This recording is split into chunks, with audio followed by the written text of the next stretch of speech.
What's up, y'all? Welcome to Rolling Stoned. Today we're talking about the vape crisis, which apparently is now 3 crises. Let me just say I'm a little bit biased on this subject because I was a smoker for many years, and if it wasn't for vaporizers, I would have never been able to quit. Vaping also helped a couple of my good friends quit smoking as well, and none of us has touched the cigarette since. In none of these stories do they ever talk about all of the lives that are saved every single day from people who are quitting cigarettes. In the midst of the Centers for Disease Control, E.J. Dickson, you have a typo in the very first sentence of your article. Anyway, vaping health crisis is claimed 23 lives. Now, there's a slight update on this. Since I last checked, it was actually 33 lives. So there's more than 1,100 cases of vaping-related illnesses. We're going to talk about this term, vaping-related illnesses, but that's going to be the number you're going to see more commonly in these news stories, not the 33 deaths. Of course, a vaping-related illness could be coughing, chest pain, shortness of breath, as well as nausea, vomiting, and even a fever. The cold, hard truth is that we know little more about the culprit than we did when it started. We know almost nothing about this right now. Dr. Peter Shields. Well, how about you talk to some people who actually vape there, Dr. Shields? You might answer some of these questions. So the triple vape crisis is right here. So the first issue is people getting sick really fast. The second issue is the long-term health effects of electronic cigarettes or THC cigarettes. It's interesting. It's the first time they've brought up THC cigarettes in this article. And the third train is, of course, the kids and the flavors. You have all kinds of adult products that are flavored. In my opinion, if you're going to ban flavored e-liquid, then you should also ban flavored alcohol, flavored cigarettes, all kinds of other flavored things that I'm not going to get into. Despite research indicating the products implicated have been THC cartridges and not traditional nicotine e-cigarettes, states like Michigan and New York are overreacting and destroying one of the fastest growing industries in the US right now.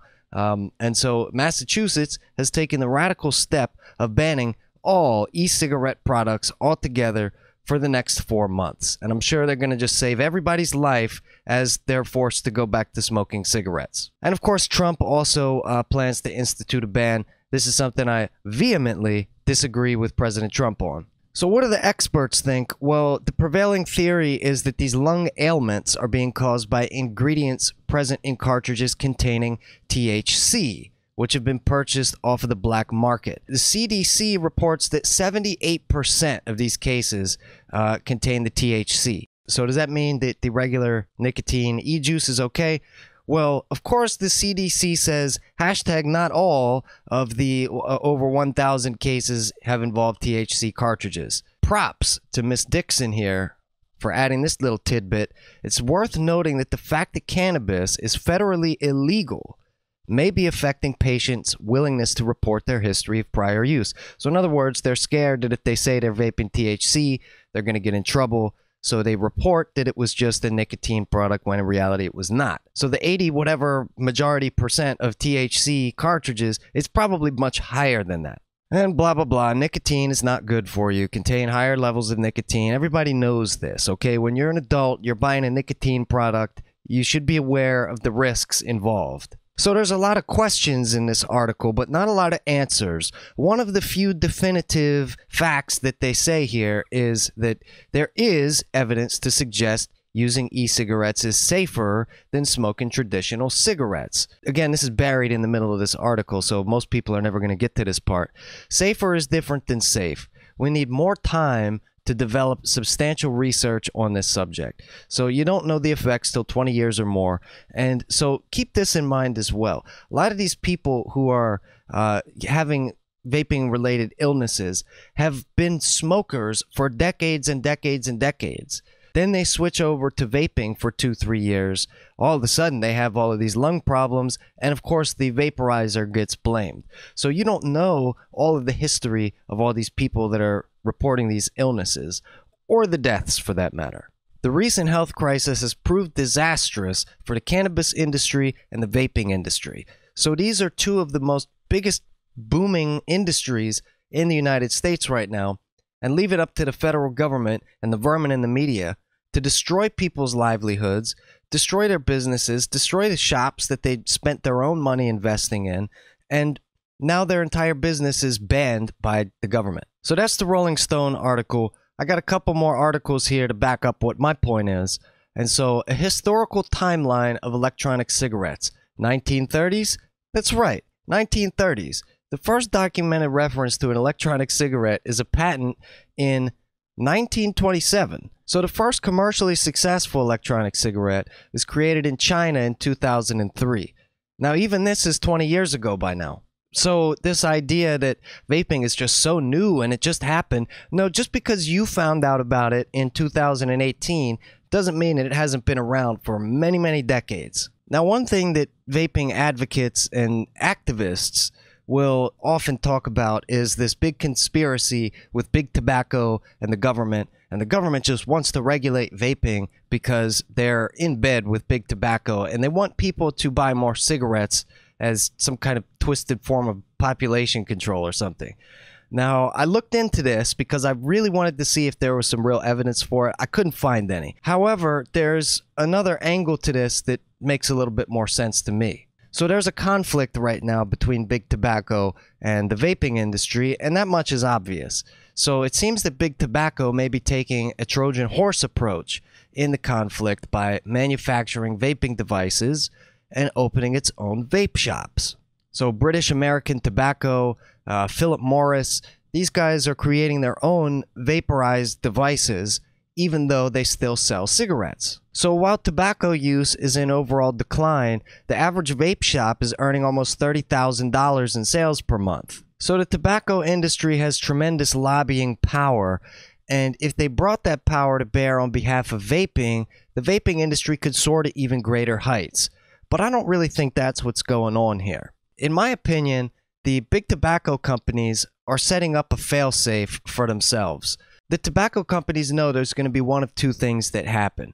Either vaping continues to grow and grow and grow, in which case they're now in, like Flynn, with their vaporized devices. The other possibility is what seems to be happening now, which is the government coming down like the sword of Damocles on the vaping industry. The big tobacco companies know they can survive either way. By jumping into the vaping industry, they can make a little extra cake while the getting's good, and then as soon as everything goes up in smoke, they still have their cigarettes to smoke. Finally, we're going to go straight into the belly of the beast here with the CDC's very own article about their findings with this health crisis. So this is updated literally today. 33 deaths have confirmed in 24 states. All patients have reported a history of using e-cigarette or vaping products. So at any point in their lives, all of these people have used a vaping product. That doesn't mean that's all they used. That doesn't mean that they used it every 5 seconds every day for 10 years.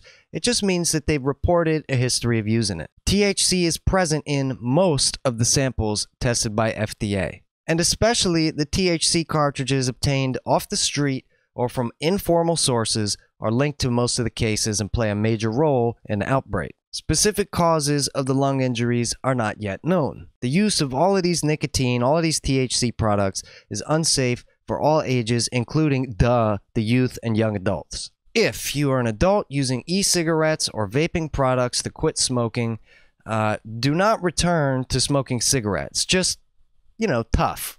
So as of October 15th, 1,479 lung injury cases, not deaths. These are lung injury cases. These are people that are coughing and feeling nauseous and they have a fever. And this one kind of got me right here. 15% of patients are under 18 years old.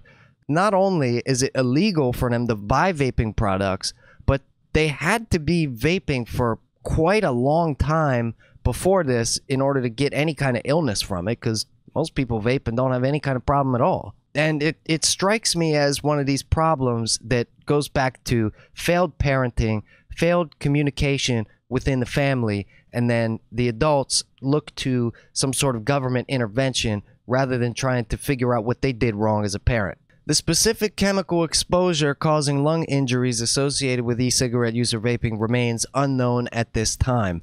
As far as I know, e-liquid only contains 3 ingredients. There's propylene glycol, there's vegetable glycerin. The only other chemical in an e-liquid is a flavoring. So it seems to me this whatever issue is coming down to a specific flavoring that's used and not the propylene glycol or the vegetable glycerin. Now, in order to sell these chemicals, you know the CDC has tons and tons and tons of data and tons of regulation allowing the sale of these chemicals. So, I mean, the idea that there's no research on this and, oh, it's all a mystery, we have no idea, it's false. They know the risks of propylene glycol. Some people have an allergy to it. They have an allergic reaction. Some people have allergic reactions to the vegetable glycerin. It seems to me that the illness rate and the death rate is like in the 0.0001 percentage range. And so compared to cigarettes, I think that's a risk most people are willing to take. I mean, are you trying to prevent more deaths or not? So I looked up how many people died from smoking, and it came to 480,000 per year. And that's comparing to the 33 deaths since 2003, since vaping became commercially available. In order to do a fair comparison here, you'd actually have to take this 33 and divide it by 16. And that comes out to a nice round 2.06 deaths per year. So my question is this really a crisis? Is this even really worth doing a news story about? By banning vaping, okay, how many more deaths are we going to see over here on the cigarette side? Yeah, I'm a little bit biased in this case, but I think the math is on my side. What do you guys think? Let me know in the comments down below. Do you vape? Do you smoke? Do you have an opinion on it? What do you think of the ban? I don't know. Personally, I'm a fan of freedom. I'm a fan of let adults choose what they want to do with their body. But if you know anybody who vapes, definitely share this video, send it to them 10 times, subscribe to the channel, and leave a like if you like this video. But I'm going to leave it right there for this video. I think I covered it pretty thoroughly. You know, maybe we should be more like the federal government and just come into every new booming business and industry, totally eviscerate it, regulate it out of existence. That's how we're going to get the money.